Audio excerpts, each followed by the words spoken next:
Hellcat.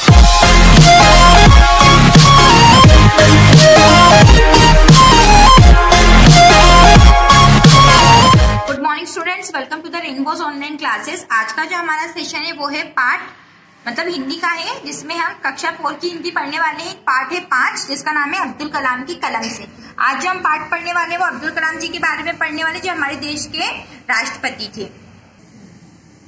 मैं यह बहुत गर्व के साथ तो नहीं कह सकता कि मेरा जीवन किसी के लिए आदर्श बन सकता है, लेकिन जिस तरह मेरी नियति ने आकार ग्रहण किया है उससे किसी गरीब बच्चे को संतावना अवश्य मिलेगी, जो किसी छोटी सुविधाहीन सामाजिक स्थिति में जी रहा हो। शायद मेरी कहानी से उसे निराशा भावना से मुक्ति कराने में आवश्यक हो या सहायक हो।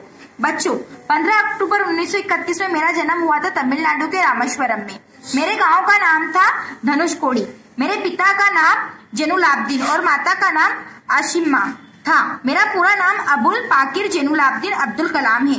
मेरे पिता नावें बनाते थे, ये देखो दिखाई दे रहा है, उनके पिता नाव बना रहे, और मछुआरों को किराए पर देते थे। हम एक संयुक्त परिवार में रहते थे और घर का गुजारा बड़ी मुश्किल से ही हो पाता था। मेरे पिताजी लगन, उनके ऊंचे विचारों और उनकी कर्मठता ने मुझे प्रारंभ से ही अत्यधिक प्रभावित किया और अपने व्यक्तित्व में ये गुण मैंने आत्मसात भी किए। अपनी माँ के बारे में क्या कहूँ, उनके प्रेम, त्याग और विश्वास ने मुझे सदैव शक्ति ही दी है। उनके प्रति अपनी इन भावनाओं को मैंने अपनी एक कविता में पिरो दिया है, जो मेरी पुस्तक विंग्स ऑफ फायर के प्रथम पृष्ठ पर ही मुद्रित है। जीवन में सफलता तथा अनुकूल परिणाम प्राप्त करने के लिए दृढ़ निश्चय, आस्था तथा सकारात्मकता, इन तीनों शक्तियों का भली भांति समझ लेना चाहिए। प्रयुक्त पंक्तियां मेरे शिक्षक इयादुर्राई सोलोमन ने मुझे कही थी। 5 वर्ष की आयु में मैंने पंचायत प्राथमिक विद्यालय रामेश्वरम से अपनी शिक्षा दीक्षा आरंभ की।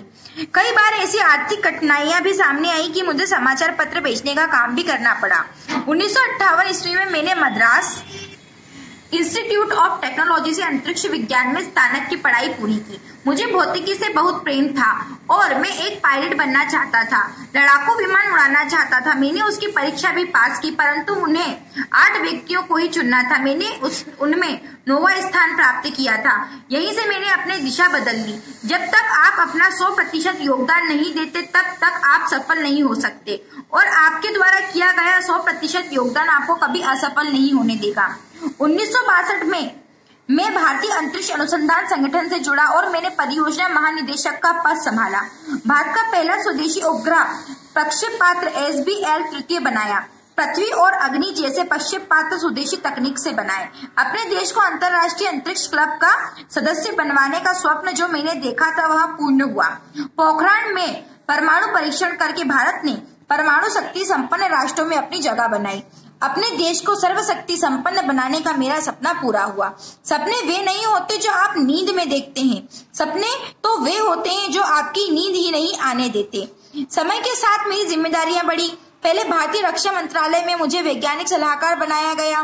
फिर वर्ष 2002 में देश के 11वें राष्ट्रपति के रूप में मुझे चुने जाने का मुझे सौभाग्य प्राप्त हुआ।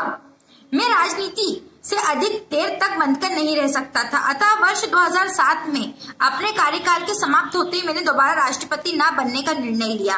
मैंने सदैव भारत को विश्व में अग्रणी बनाने का स्वप्न देखा था और इसके लिए मैं सदैव दृढ़ प्रतिज्ञ भी रहा। आपको पता होना चाहिए कि आत्मसम्मान हमेशा आत्मनिर्भरता के साथ जुड़ा होता है। मैं भारत को हमेशा आत्मनिर्भर देखने का इच्छुक रहा हूँ। आज हम शक्ति संपन्न हैं, तो लोग हमें गीदड़ भपकियां देकर डरा नहीं सकते। हमारी ठोस उपलब्धियां ही हमारी पहचान है। इसलिए जो हमें चाहिए उसके लिए प्रतीक्षा मत करो, संघर्ष करो, क्योंकि प्रतीक्षा करने वालों को उतना ही हिस्सा मिलता है जितना हिस्सा संघर्ष करने वाले छोड़ देते हैं। अगर आप पढ़ाई में कमजोर हो अथवा लोग ऐसा समझते हो, तो भी आप हार ना मानो, हर तरह से प्रयास करो। यह भी संभव है कि किसी अन्य क्षेत्र में लगने योग्य बेहतरीन दिमाग तुम्हारे पास हो। एक अच्छी किताब 100 अच्छे दोस्तों के बराबर होती है। मैं भी आपके लिए, अपनी पीढ़ियों के लिए ऐसी किताबें लिखना चाहता हूँ जो हमेशा के लिए प्रेरणादायक बन सके। मैंने इसके लिए प्रयास भी किया और उनके पुस्तकें लिखी, जैसे India 2020, a vision for the new millennium, my journey, ignite my डेंस, अनलिगिस्टिक power within India, wings of fire आदि। अपने देश भारत में मुझे बहुत मान सम्मान मिला मुझे भारत रत्न, पद्म विभूषण, पद्म भूषण जैसे कई सम्मान प्रदान किए गए। अनेकों विश्वविद्यालयों ने मुझे डॉक्टरेट की मानद उपाधि दी। बच्चों, संगीत में मुझे विशेष रुचि है। मुझे कर्नाटक भक्ति संगीत सुनना बहुत अच्छा लगता है। कभी कभी वेन्नई वाद्य बजाता हूँ। बचपन से ही अपने देश की मिली जुली संस्कृति से मुझे बहुत प्रेम रहा है।